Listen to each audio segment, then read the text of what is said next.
বন্ধুরা, গরম ভাতে যদি এরকম একটা কুমড়ো সুন্দর রেসিপি থাকে তাহলে কিন্তু মাছ মাংস আর কিছু প্রয়োজনই হবে না। আমরা তো কুমড়োর অনেক কিছু রেসিপি খেয়েছি, তাহলে আজকে দেখে নেওয়া যাক কুমড়োর আরও একটা নতুন রেসিপি।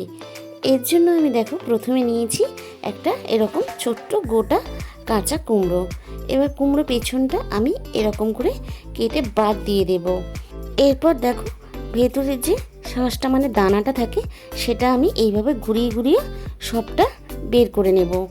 তোমরা এই কাজটা ছোট চামচের পেছন দিয়েও এইভাবে ঘুরিয়ে ঘুরিয়ে বের করে নিতে পারো। আমি কিন্তু এখানে পুরো ভেতরের শাঁসটা এইভাবে বের করে দিয়েছি। এই কাজটা একটু ধৈর্য ধরে করলে কিন্তু সুন্দরভাবে তোমরাও করতে পারবে। আমার পুরো শাঁসটা ভিতর থেকে বার করা হয়ে গেছে, তবে এই শাঁসটা আমি কিন্তু ফেলবো না, আমি সিদ্ধ করে এর সঙ্গে পরে কাজে লাগিয়ে নেব। আমি তোমাদের কুমড়োটা খুব ভালোভাবে দেখিয়ে দিলাম। এরপর আমি নিয়েছি দুটো ডিমের মধ্যে আমি দিয়ে দিলাম স্বাদ মতো লবণ, আর দিয়ে দিলাম পেঁয়াজ কুচি, আর দিয়ে দেবো ধনেপাতা কুচি, আর দিয়ে দিলাম কাঁচা লঙ্কা কুচি। সব কিছু দেওয়ার পরে আমি ডিমটা খুব ভালোভাবে ফেটিয়ে নেব। আমার ডিমটা খুব ভালোভাবে ফেটানো হয়ে গেছে। এবারে আমি কুমড়োর মধ্যে ডিমটা ঢেলে দিলাম। আমার এখানে পুরো ডিমটা লাগলো না।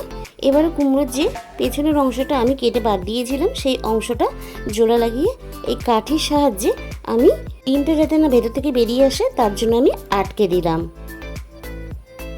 আমার এখানে খুব ভালোভাবে আটকানো হয়ে গেছে। অন্যদিকে আমি একটা বড় বাটির মধ্যে গরম জল বসিয়ে দিয়েছিলাম, আর তাতে একটা স্ট্যান্ড দিয়ে দিয়েছিলাম।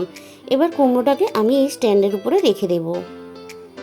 আমি এখানে 20 মিনিটের মতন একটা বড় বাটি দিয়ে এভাবে ঢাকা দিয়ে সিদ্ধ করে নেব। আমার এখানে খুব ভালোভাবে সিদ্ধ হয়েছে কিনা আমি 20 মিনিট পরে চেক করে নিচ্ছি।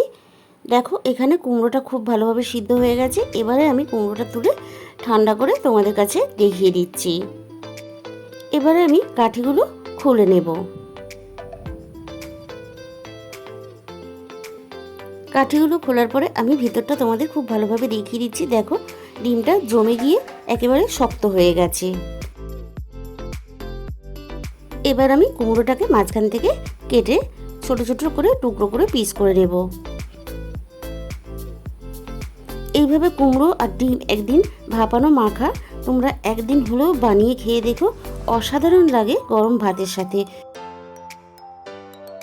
আমি গোটা কুমড়োটাকে এইভাবে ছোট ছোট করে টুকরো করে পিস করে নিলাম।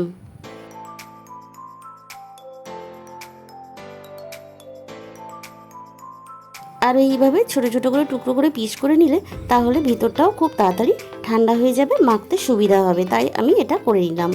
এবারে একটা বাটির মধ্যে আমি কুমড়োর টুকরোগুলো তুলে নিলাম। খুব ভালোভাবে আমি এখানে কুমড়োটা মেখে নেব। এখানে আমার কুমড়োটা খুব ভালোভাবে মাখা হয়ে গেছে। এবারে আমি এর মধ্যে দিয়ে দেব স্বাদ মতো লবণ। লবণটা এখানে বুঝে দিতে হবে, কারণ ডিমের মধ্যে আগে থেকেই অলরেডি লবণ দেওয়া আছে। এবারে আমি দিয়ে দিলাম ভাজা তেল লঙ্কা। এবার আমি লঙ্কাটাকে খুব ভালোভাবে এর সাথে মেখে নিলাম। তারপরে আমি দিয়ে দিলাম কাঁচা পেঁয়াজ কুচি বেশ কিছুটা, আর দিয়ে দেব এক মুঠো ধনেপাতা কুচি, আর দিয়ে দেব এখানে আমি কাঁচা সর্ষের তেল। খুব ভালোভাবে সব কিছু আমি একসাথে আবারও মেখে নেব। আজকের রেসিপিটা তোমাদের যদি ভালো লেগে থাকে অবশ্যই একটা ভিডিওতে লাইক করো, আর প্রচুর প্রচুর শেয়ার করো। আর যে সমস্ত বন্ধুরা আমার পরিবারে নতুন এসেছো তাদের কাছে আমার অনুরোধ রইল চ্যানেলটাকে সাবস্ক্রাইব করে আমার পাশে থাকার জন্য। এখানে আমি একটা এক্সট্রা তেল লঙ্কা দিয়ে দিলাম দেখতে সুন্দর লাগার জন্য। তাহলে আজকে এই পর্যন্ত, দেখা হবে অন্য কোনো রেসিপির সাথে।